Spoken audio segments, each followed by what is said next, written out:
हरे कृष्णा। मेरी तरफ से आप सभी लोगों को राधे राधे। और जैसा कि आप सभी लोग जानते हैं कि हम बुक पढ़ रहे हैं श्री चैतन्य चरितामृत, और मेरे साथ आप लोग भी पढ़ रहे हैं। तो हमने इसके काफ़ी सारे अध्याय बनाए हैं, मतलब इससे पहले काफ़ी सारे ब्लॉग्स बनाए हैं हमने इस बुक रीडिंग पे। अगर आपने नहीं देखे हैं तो आप प्लीज़ मेरे चैनल पे जाके ज़रूर देखिएगा, क्योंकि आप शुरू से अगर सुनते हुए आएंगे तो आपको समझने में आसानी रहेगी। तो हम व्लॉग शुरू करते हैं, और आज का व्लॉग हम बनाएंगे कि अगर आज का व्लॉग है चैतन्य महाप्रभु अगर कृष्ण है तो उन्हें गुरु की क्या आवश्यकता है। ये प्रश्न आप लोगों के मन में भी आया होगा, मेरे मन में भी आया था। तो आज का टॉपिक इस बेस पे है। तो शुरू करने से पहले अगर आपने मेरे चैनल को सब्सक्राइब नहीं किया तो सब्सक्राइब कर लीजिएगा, लाइक और शेयर करना बिल्कुल मत भूलिएगा, और बेल आइकन को ऑन कर लीजिएगा। तो शुरू करते हैं आज का ब्लॉग। कि आज का ब्लॉग है, कोई पूछ सकता है कि यदि चैतन्य महाप्रभु स्वयं कृष्ण हैं तो फिर उन्होंने उनको गुरु की आवश्यकता क्यों हुई। निसंदेह उन्हें गुरु की आवश्यकता नहीं थी, क्योंकि वो तो स्वयं कृष्ण हैं, किंतु वे आचार्य हैं, उदाहरण देकर शिक्षा देने वाले की भूमिका निभा रहे हैं। मतलब वो आचार्य की भूमिका निभा रहे थे। अतएव उन्होंने गुरु स्वीकार किया, क्योंकि वो भूमिका निभा रहे हैं। यहाँ तक कि स्वयं कृष्ण ने गुरु स्वीकार किया था, क्योंकि यही पद्धति है। इसी तरह भगवान मनुष्य के लिए आदर्श प्रस्तुत करते हैं, किंतु हमें ये नहीं सोचना चाहिए कि भगवान इसलिए गुरु स्वीकार करते हैं क्योंकि उनमें ज्ञान का अभाव है। वे तो मात्र गुरु शिष्य परंपरा को स्वीकार करने की महत्ता पर बल देना चाहते हैं। उस परंपरा का ज्ञान वास्तव में स्वयं भगवान से आता है, और यदि यह ज्ञान अविच्छिन्न चला आए तो वह पूर्ण होता है। भले ही हम उस मूल पुरुष से संपर्क न कर सके जिसके सर्वप्रथम उसे प्रदान किया, किंतु हम इस संप्रेषण विधि से वही ज्ञान प्राप्त कर सकते हैं। हम भगवान से तो ज्ञान, जैसे हम भगवान को तो इतने इजीली नहीं समझ सकते, क्योंकि हमारे में इतनी बुद्धि तो नहीं है ना। तो अगर हमारे पास गुरु है जो हमें मदद कर सकता है इस भौतिक जगत में या आध्यात्मिक जगत में आगे जाने के लिए, तो इससे बड़ी बात क्या हो सकती है। तो हमें गुरु, हमारे जीवन में गुरु जरूर बनाना चाहिए, जो हमें गाइड कर सके सही और गलत, और हमारे जो भी भक्ति है उसके बारे में, भक्ति में आगे बढ़ने के बारे में हमारी मदद कर सके। श्रीमद् भागवत में कहा गया है कि परम सत्य भगवान कृष्ण ने ब्रह्मा के हृदय में दिव्य ज्ञान स्थानांतरित किया। हृदय से होकर ज्ञान प्राप्त करने की यह एक विधि हुई। इस प्रकार ज्ञान प्राप्त करने की दो विधियां हैं। एक निर्भर करती है समस्त जीवों के हृदयों में निवास करने वाले परमात्मा स्वरूप पूर्ण पुरुषोत्तम भगवान पर, और दूसरी गुरु पर निर्भर करती है जो कृष्ण का अंश होता है। इस तरह कृष्ण बाहर से तथा भीतर से दोनों ही तरह से सूचना प्रदान करते हैं। इसी तरह कृष्ण बाहर से तथा भीतर से दोनों ही तरह से सूचना प्रदान करते हैं। हमें उसे केवल ग्रहण करना होता है। यदि ज्ञान को इस तरह से प्राप्त किया जाता है तो फिर वह चाहे अचिंतनीय हो या न हो, इससे कोई अंतर नहीं पड़ता। श्रीमद् भागवत में वैकुंठ लोकों के विषय में पर्याप्त सूचना दी हुई है, जो भौतिक ब्रह्मांड से परे है। इसी प्रकार चैतन्य चरितामृत में भी प्रचुर परिमाण में अचिंतनीय सूचना दी गई है। प्रत्येक वैकुंठ लोक की अध्यक्षता नारायण अपने 4 विस्तारों संकर्षण, प्रद्युम्न, अनिरुद्ध तथा वासुदेव के साथ करते हैं। चैतन्य चरितामृत के 8वें श्लोक में कृष्णदास कविराज कहते हैं कि सही संकर्षण भगवान नित्यानंद हैं। जैसा कि पहले कहा जा चुका है, सारे भौतिक ब्रह्मांड भगवान के द्वारा महाविष्णु के रूप में उत्पन्न किए जाते हैं। जिस प्रकार स्त्री तथा पुरुष के मिलन से संतान उत्पन्न होती है, उसी प्रकार महाविष्णु अपनी माया अर्थात भौतिक प्रकृति से मिलते हैं। इसकी पुष्टि भगवत गीता में कृष्ण के इस कथन से होती है, सर्व योनिषु कौन्तेय मूर्तया संभवन्ति या तासाम ब्रह्मम महदः योनिरहम बीजप्रदः पिता। हे कुंती पुत्र, यह समझना चाहिए कि समस्त योनियों की सृष्टि इस भौतिक प्रकृति के द्वारा संभव होती है और मैं उनका बीज प्रदान करने वाला पिता हूँ। विष्णु माया अर्थात भौतिक प्रकृति पर मात्र दृष्टिपात करके उसे गर्भित करते हैं, मतलब सिर्फ देख के गर्भित करते हैं। यह आध्यात्मिक विधि है। भौतिक रूप से हम अपने शरीर के केवल एक विशेष अंग से ही गर्भ स्थापित कर सकते हैं, किंतु भगवान कृष्ण या महाविष्णु किसी भी अंग से गर्भ स्थापित कर सकते हैं। भगवान मात्र दृष्टिपात से भौतिक प्रकृति के गर्भ से असंख्य जीवों की स्थापना कर सकते हैं। दृष्टिपात मतलब सिर्फ देखने से। ब्रह्म संहिता से पुष्टि होती है कि भगवान का आध्यात्मिक शरीर इतना शक्तिशाली है कि उनके शरीर का कोई भी अंग अन्य किसी भी अंग का कार्य संपन्न कर सकता है।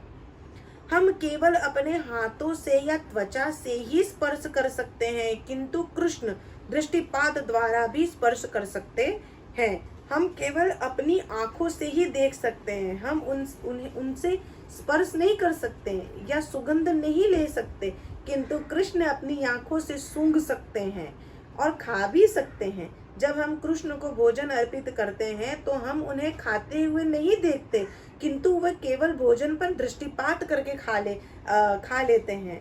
हम कल्पना ही नहीं कर सकते कि आध्यात्मिक जगत में जहाँ हर वस्तु आध्यात्मिक है, वस्तुएं किस प्रकार से कार्य करती है।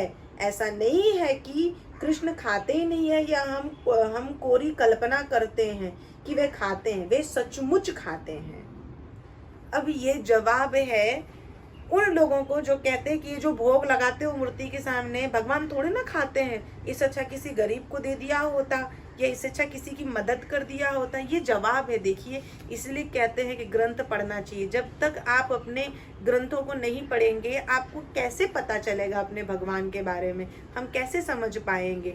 इसमें स्पष्ट रूप से कहा गया है कि भगवान खाते हैं, उन्हें हमें दिखाने की जरूरत नहीं या उन्हें हिलने डुलने की जरूरत नहीं। वो अगर एक बार नजर भी देख लेते हैं ना उस चीज को, तो समझ लो कि उन्होंने हमारा भोग स्वीकार किया है। तो ये जवाब है, इसे शेयर कीजिएगा और हो सके तो लिख भी लीजिएगा इस जवाब को। अगर कोई आपको आगे चल के पूछता है ना, तो आपके पास जवाब होगा देने के लिए। किंतु उनकी आंखें खाने की क्रिया हमसे भिन्न होती है। जब हम पूर्ण रूप से आध्यात्मिक स्तर पर होंगे तब हमारा और उनका खाना एक समान होगा। आध्यात्मिक स्तर पर होंगे तब उस स्तर पर शरीर का प्रत्येक भाग अन्य किसी भाग का कार्य कर सकता है। सृष्टि करने के लिए विष्णु को किसी वस्तु की आवश्यकता नहीं पड़ती है। उन्हें ब्रह्म को जन्म देने के लिए लक्ष्मी देवी की आवश्यकता नहीं पड़ती। ब्रह्मा को जन्म देने के लिए लक्ष्मी देवी की आवश्यकता नहीं पड़ती है, क्योंकि ब्रह्मा का जन्म एक कमल पुष्प से होता है जो विष्णु की नाभि से निकलता है। लक्ष्मी देवी विष्णु के चरणों पर बैठी रहती हैं और उनकी सेवा करती हैं। इसी भौतिक जगत में संतान उत्पन्न करने के लिए संभोग करने की आवश्यकता पड़ती है, किंतु आध्यात्मिक जगत में पत्नी की सहायता के बिना पुरुष जितनी चाहे संतानें उत्पन्न कर सकता है। जैसा कि हमारे पुराने टाइमों पर ऋषि मुनियों के साथ तो हुआ करता था, अभी तो संभव नहीं है। अतः वहां संभोग जैसी कोई वस्तु नहीं है।